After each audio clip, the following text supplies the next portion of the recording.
Hello there, Pixwl Pushers. It's Sadiq Hussain here from the Pixwl Pushers YouTube channel. We're back again with some more videos. Now today we're going to respond to a question from a viewer, a subscriber to the channel. Thank you for the question, which was around doing gradients. Now I've done a number of videos, particularly one, and I'll put a link in the description, and you'll see a link towards the end of this video if you want to go back and look at that, of how to add a gradient to an image. And of course there's huge number of reasons why you would want to add a gradient, particularly for skies in landscapes, but there's all sorts of reasons. But let's just quick and address the issue at hand. So a viewer has said, well, can you add more than one gradient to the same image? So that's what I'm going to address here today, adding multiple gradients so you can specify where within an image you want the gradient effect to be, and then do another gradient. So for example, on this image, this is as is out of the camera, and if I wanted to put a gradient down for the sky here, but then I also wanted to do a separate gradient for the wall here, for example. Okay, so how do we do that? So we got the gradient tool on the left here. Okay, now before we use the gradient tool, one thing to remember in Affinity Photo is always create a new pixel layer. So we add new pixel layer, so it's on the new pixel layer, and that you're adding a gradient and then changing the blend modes. So we've got the new the gradient tool selected, and then just click, just click and drag to create the grade. Don't worry about the effect of it at the moment. I'm just going to reduce the size of that. It's the blend mode you have to change. The layer, the new pixel layer where the gradient, we've applied the gradient to, change the blend mode, typically to overlay. You can try one of the others, but normally let's just stick with overlay for now. So we're laying the gradient onto your image below, as you can see before and after. Okay, now that may not be the gradient that we want, so you can go in and adjust where that gradient appears, how it looks, where the change point is, and so on. Now I want this gradient, linear gradient, to be in line with, perpendicular to that wall. Okay, it doesn't have to be, of course, but it just makes it more natural if it is. You could have it following the line of the tower there. Okay, so let's just do it there. The other thing to remember is that each one of these nodes is that you can change the color or the type of gradient that you have, and you can either do it directly from here, or if you click on this gradient, because when you've got the gradient tool selected, as you know with Affinity, is that each tool that you've got selected, you've got a tool context sensitive toolbar at the top.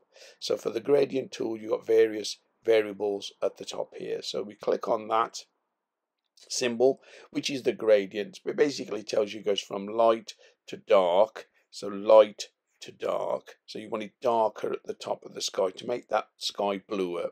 Okay, but you might not want it to be black there, so if we click on that node there, that corresponds to that node there, and it's black at the moment, and maybe that's too strong.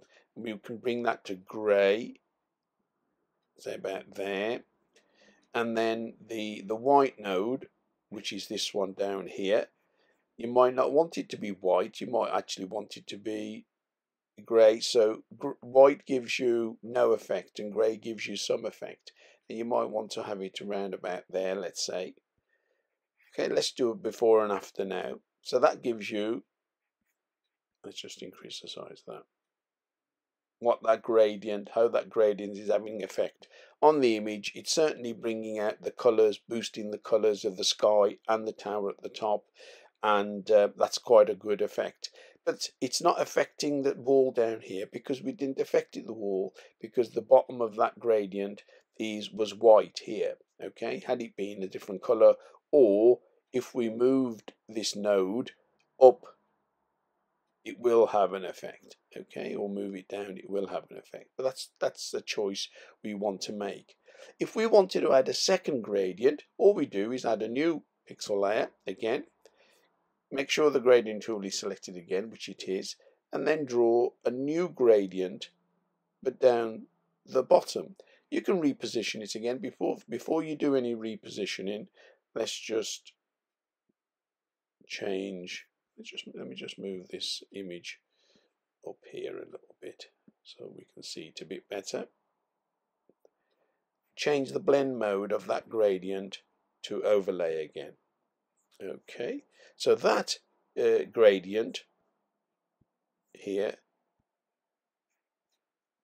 just look at that, isn't really what we're looking for, so we just want to position it in line with the wall. Okay, might want to bring that down a little bit, and maybe we want the darkness at the bottom, not at the top, because if we've got the dark color at the top and the white, you could change those colors round. But in fact, if you click on that tool again at the top here, you've got an option here which says reverse the gradient. So keep an eye on the bottom right here. So if I click on reverse, it's now reversed that gradient so that the bottom of the wall is dark and the top isn't, and might want to bring that down a little bit. Now here, because it's white, it's really having an effect there, where I don't want it to have an effect on the top part of the image. So I've just moved that right out and I'm bringing that down. Okay, so now we have two gradients on here. Okay, if I remove that one and then remove that one, that's the original image, that's the first gradient, that's the second gradient. Now I'm not actually entirely happy with that second gradient, so I'm going to change that. Go back to the gradient tool.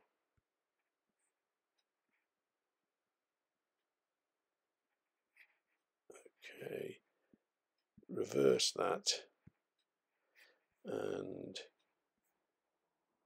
move that to there. But what it is, I'm going to change that white color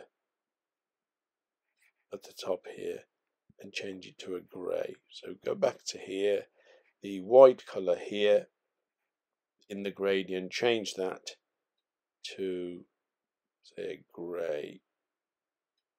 Okay, come out to that and let's just zoom out a little bit so we can move that node outside of the image.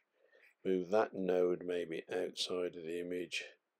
Move that point to there. Okay, that's better. It's a personal choice, of course, what suits you, what suits your, it's very subjective, and what suits the image. Okay. Let's just move that image to the, so you can see it better. Okay, so now let's look at each one of these gradients. So that's the second gradient, take that off. Take the first gradient off. So the first gradient is affecting more the top left hand corner of the image. The second gradient is affecting more of the bottom right hand part of the image. Okay, so that's using multiple gradients on an image, and that's just an example. Of course, if you wanted to use multiple gradients in different ways, you can add more than that. In the particular, you can do a selection of the tower here and then put a gradient on it, so it only applies it to the tower as opposed to the tower and the sky.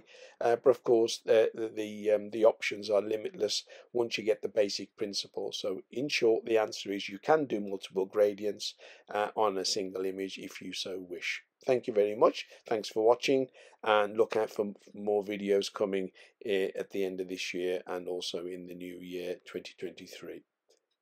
Please subscribe and give us any feedback and comments. I always welcome any feedback, and so we can address any concerns or issues viewers have, or particular types of videos they would like to see, as indeed this one was as a request from one of the viewers. So thank you for that.